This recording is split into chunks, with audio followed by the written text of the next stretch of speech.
Welcome back to Bite Size Sports. It is a special edition, a game one reaction to the NBA Finals. With me, as always, on the NBA side at least, is James, and we have our very special guest, We're back. Johnny NFL. Man, it's been a long time, guys. Long time no see. John, we'll start with you. How are you, sir? Hanging in there. I'm pissed it's 2 days between the games, but that's all right. Oh, such a gap. Yeah. I tell you what, from the editing world, shout out to Last Word on Sports. Check us out at Last Word Hoops on Twitter.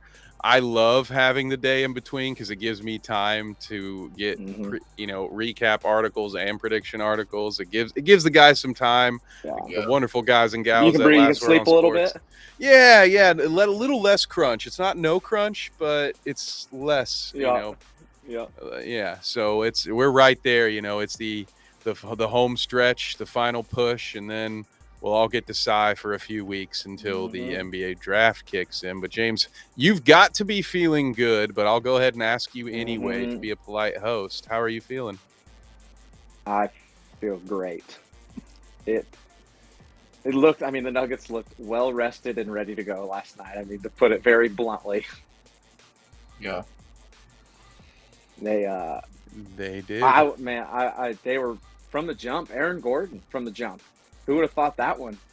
Just force feeding him the mismatches ended up on guys like Gabe Vincent, guarding him, Caleb Martin, Struss, like post him, dunk it, back him down, layup, drive. Like, man, he got a lot of work to do. Yep. Yeah, did not see that one coming. And we'll go ahead. We'll get the box score pulled up here so we can talk about all the things that we saw as we pull some stuff up. So yeah, I did not have this one. Now, admittedly, I was the only one who picked the Heat to continue their winning ways in game one. I thought despite my having Denver in 6, I thought Miami would still win this game one, and except for a bit of a stretch there. What was it? Late in the third, maybe early in the fourth. They got it to around 10, maybe just within 10. Early in the fourth, yeah. I think they got hovering between 12 and 8. Yeah. When Lowry hit the back-to-back trays, I was like, "This might be happening." Yeah. I had my hand on the playback TV trigger. I was like, if this gets within 7, I'm firing up a reaction stream. Like we're gonna live react to this. But no, then as you can clearly see, Denver decided they had enough of that. And that was sort of my biggest takeaway was defensively, Miami just had no answer. No matter what run they tried to put together, they would get 2 or 3 baskets in a row, and Denver would come up with something to get usually both baskets. Like, it was so weird how they weren't trading baskets. They were trading these little mini runs back and forth. Yep. There was that 11-0 run for the Heat to start the fourth quarter, which I think got it within 10. It was 84-63 going into the fourth. Yeah. And then they got it down within 10. And the Nuggets, the Heat zone was giving them a few issues. They were overcommitting on the help a lot, having to sprint to closeouts. And all of a sudden the Nuggets, I think, just said, okay, hang on. We have all the tools to just dissect this zone. All of a sudden you see a Jamal Murray, Jokic pick and roll from the top, Jokic in the short roll, easy pass to Jeff Green on the back cut, and you're like, yeah, they know how to beat the zone. They had 10 days to prepare. They've been prepping since last week. How about the Jokers? I think it was the second half when they came to double team. He spun baseline. Instead of shooting it, he hits Bruce Brown on the right wing or the left wing for that wide open 3. He's disgusting. He's disgusting, dude. He dominated on 11 shots.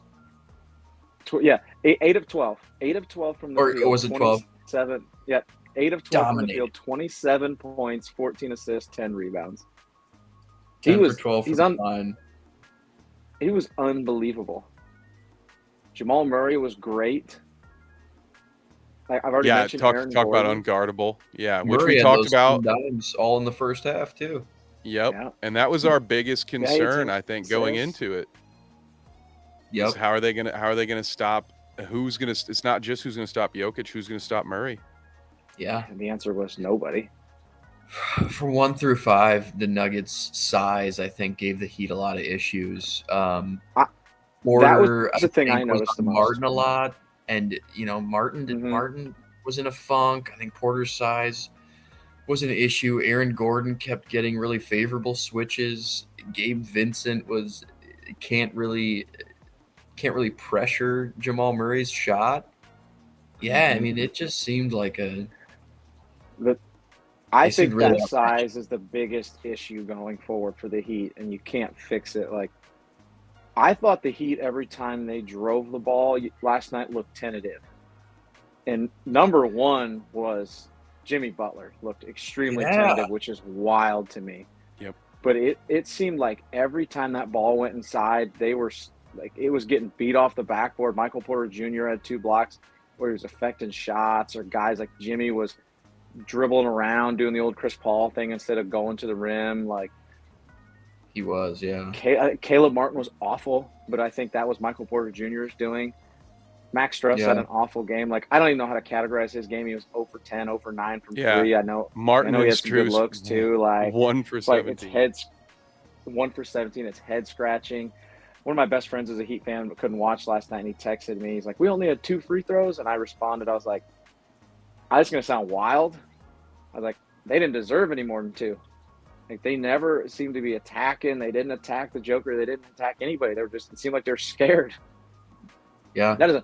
You guys see that? That was the lowest free throws attempted in an NBA playoff game ever. Yep, ever. That's wild. Ever. Jimmy was minus 17. Yeah. His plus minus. 6 of 14 from the floor. Yeah, the Heat were minus 11 when Gabe Vincent was off the floor. Gabe Vincent was kind of the only. Gabe Vincent was the one of their undrafted guys that really played. I thought he played pretty well. And Haywood Highsmith was good. Shots. Yeah, him off the bench. Yeah, out in he was their 3rd leading scorer last night with 18 points. He had 9 in the 4th or something crazy like that. He was a part of that comeback run. Like, very weird deal. Yeah, the one he bricked, I said to my buddy, Haywood Highsmith, corner threes in the GD Finals. This is what we're watching. But to his credit, he was the only guy who shot free throws, and I think he had a dunk at one point. He was the only guy attacking the rim at any point. He was 7 of 10. Like, we're joking about it. I got to give him credit. He gave him at one point it was a Highsmith. Yeah, at one point it was a Highsmith Zeller pick and roll in the 4th, and I was like, "Oh, this is the biggest stage in basketball." Yeah, exactly. Like, oh man. I thought Bam played good. I look at his stats, and it doesn't look as good as it felt. Like, he had 25 shots to get 26 points. I thought he did a pretty good job offensively. Obviously, I don't know how you even judge it defensively with Joker's stat line. Like, I don't know if you could get much better from Bam. Maybe a little bit better defensively. Offensively, I thought he was decent. I thought he was good at least. Yeah, 26 and 13 looks pretty good. 5 assists. Yeah. He was aggressive in getting shots up, but not necessarily attacking. Like, there were a lot of those. Yes, I would agree with that. Yes. A lot of those short jump hooks. He tried to hit a couple Dunkins off the glass from the block. In the paint, he was in the paint a lot, like making those little mid-paint shots or shooting those shots. I agree with that. The 8-foot fadeaways that just look ugly as all hell. Yeah, it was but he was kind of their offensive engine, especially early on. I think he had 22 of those points in the first, like, maybe even the first half, or I think it was early third. He already had 22 of those points. Yeah. It was a weird game. The Heat looked really weird. Kev, what do you think? I agree with that. Was the issue for them with this matchup outside of just the general size? Like, they just looked so out of sorts to me. Yeah, the size definitely is a big thing, and I don't exactly know how they're going to address it. But James touched on this a little bit. Caleb Martin and Max Strus, in the opinion of many people, are the reason we're not seeing the Boston Celtics right now, because those two, to put it in a football term, sort of outkicked their coverage for that entire series. The Caleb Martin, maybe more specifically than Strus, is someone we've talked about might have been worthy. Yeah, he might have been worthy of MVP of the conference finals, Martin. Yeah. When even the one game when Jimmy didn't show up and they lost, I think Martin still had 25 in that game. So when you have those two guys who have been pretty vital, we've been talking about it since Hero went down. Oladipo stepped up, had a big game, then immediately got hurt, and then Gabe Vincent has stepped up, but so did Martin and so did Strus. And I know we're going to have potentially Tyler Hero in time for game 2, but I think he's still going to be physically limited. I don't see how he's going to play more than 20 minutes. Yeah, I don't see how he plays more than 20 minutes in game 2. And at that point, we'll see what he's willing. Is he going to be first game back willing to attack the rim, or is he going to be kind of timid as well and settling for jumpers? So it's he doesn't got fix to their length problem though, you say. Yeah, he doesn't fix any of the length problems. And he also, when I think of Tyler Hero, I don't think there's a guy who attacks the rim and gets to the foul line. So I don't know that he attacks their offense, or if that he adjusts their current offensive identity enough to make an adjustment. So for me, this is where Spoelstra earns his paycheck, that he's going to come up with something. Going to have to see a lot more Jimmy Butler, a lot more than 6 for 14. I don't know what was going on there, but I don't expect that to be a trend throughout this series. I mean, name the last time you saw Jimmy Butler just not show up for a series. I don't think it's ever happened. Yeah. So kind of a little perfect storm, right? Jimmy was off. The two best role players you've had, two of the best role players that you had, I should say. Shout out Gabe Vincent. Didn't do it. And then, you also got Duncan Robinson, who's very streaky, and he was 1 of 6, 3 points in 21 minutes. You can't have that either. So lump him in with all of them, and it's 2 for 23. That is, we're looking at in 67 minutes of playing time, we have 6 points on 2 of 23 shooting. I think that's it right there. That is the game right there. The last point I want to add on this game is, what I think is the most worrisome thing from a Miami perspective is you were thoroughly dominated, I think, throughout this game. There was the 11-0 run we talked about. There were a couple spurts early on where they got it a little bit closer. But ultimately, start to finish, this felt like the Nuggets were in control.